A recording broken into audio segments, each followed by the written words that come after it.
This video is brought to you by Intosports.ca, Canada's largest online soccer retailer.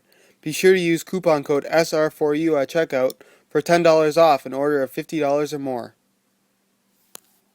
Hey guys, Josh from SoccerReviewsForYou.com, bringing you an unboxing video of a pair of Puma evoSPEED 1s in synthetic. I already have unboxed. I'm currently in the process of reviewing the Puma evoSPEED 1 in kangaroo leather. So if you do want to check out that unboxing video, as well as some other Puma evoSPEED related videos, there'll be annotations on the left side of the screen, so go ahead and check those out if they do interest you. But as you can see here, I have the synthetic model in the launch colorway, well, the main launch colorway, which is the white, blue, and red. And from an aesthetic standpoint, I personally think the synthetic version looks a lot better than the leather version, just in person. Just visually, obviously, this really doesn't mean anything at the end of the day, but I have to say that I prefer the look of the synthetic version. It just looks a little bit more streamlined, and it suits the overall design of the shoe a little bit better. But as far as the actual makeup of the shoe, you're going to notice that this is synthetic, and it's a completely different synthetic than Puma has been using on their V-Series. It's no longer that layered, slightly soft, almost leather-like synthetic that they have been using. You would know that if you had the V111 or even the V111 SL. This is a single layer synthetic. Again, I would say I would compare it very much to the Sprint Skin from Adidas, but maybe a little bit softer, not as rigid, and perhaps maybe just ever so slightly thicker. But the overall feel of the synthetic is really nice, and it feels really nice quality. They seem to have got the shape really dead on as well. I have tried the shoe on just to check out the sizing. If you aren't aware, the evoSPEED does seem to fit true to size. I did try this on. This is my regular size 9, and they fit pretty much perfectly. You can notice as well they still stuck with that somewhat anatomical toe shape. You see it a little bit more in the synthetic version as opposed to the kangaroo leather one, but that's only because this one's not really going to stretch all that much. But you can see it comes to a point ever so slightly, but it's not enough to really screw up the sizing. It's not something that's really going to bother you all that much, unless it's something that you're really going to think about. But to me, I actually really like the anatomical shaped toe. It really allows you to get really close to the front of the shoe to have that zero space, which I really do like. You have a really nice synthetic tongue backed with this suede-like liner. And as you guys can see, you have this what they call EverFit, and an EverFit cage on the inside. See that yellow stuff there?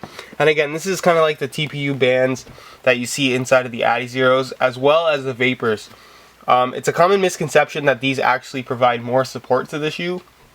What they're actually supporting is the actual upper itself. Because these uppers are so thin on these shoes, there has to be some kind of internal kind of support so it doesn't actually rip. Like I said, this is on the Vapor 8 as well. They just don't market it as anything, but it is there just to keep the solidness of the actual upper. If you notice that the actual upper itself, again, I don't know if you guys can see it all that well on camera, but there's this very small dimpling effect on it.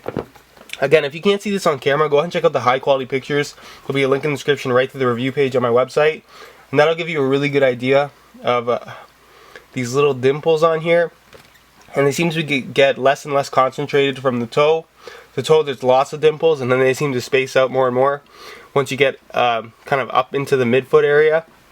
But again, this is kind of a little dimpled effect, probably to just add a little bit of grip on the ball. Kind of unique thing, something that I don't think is going to make too much of a major effect.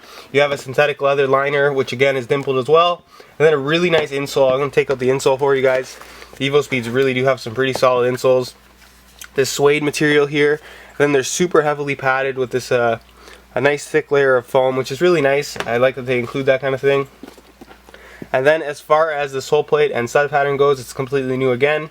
You have a new sole plate that's somewhat similar to the Adizero sole plate. It's definitely not something that we can avoid. You obviously have these cutouts in the heel area here, and it's a one-piece plastic sole plate. It's probably the main thing that makes this shoe so light. It has a listed weight of about 6.4 ounces. So definitely on the ultra lightweight side of things. And then you have this little X cutout here, and it's basically a thinned out section of the upper. They call it the thinned out section of the sole plate, sorry. They call it Duo Flex, and what that does is makes the shoe really flexible here at the front. Sorry, there's paper in here. But the shoe is really flexible. Like I said, I have been wearing the kangaroo leather version, and it's a really flexible upper, which is nice. It makes for a really nice running experience. and there's not too much stiffness there, so it's again, it gives this shoe somewhat of an old school vibe when you are running in it, which is nice. There's not a lot of stiffness, which means it's a really comfortable shoe to wear.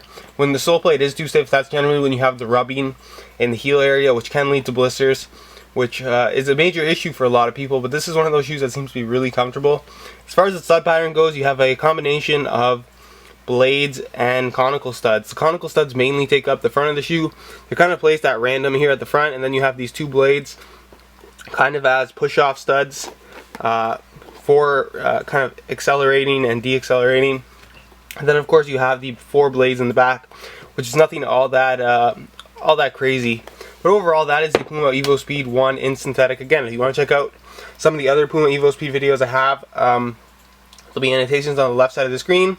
Give me about a month or so to really get a feel for these things, and I will have the full written review up. But in the meantime, if you want to check out the high quality pictures of these shoes, because they look a lot better in person than they do in the online photos, there'll be a link in the description to the review page on my website, soccerreviewsforyou.com.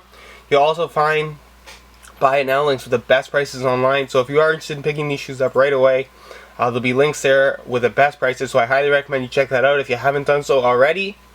And any questions you guys have related to the video, go ahead and leave a comment down below. And any questions you have not related to the video, go ahead and leave that on my Facebook page. There'll be a link in the description of that. And as always guys, thanks for watching.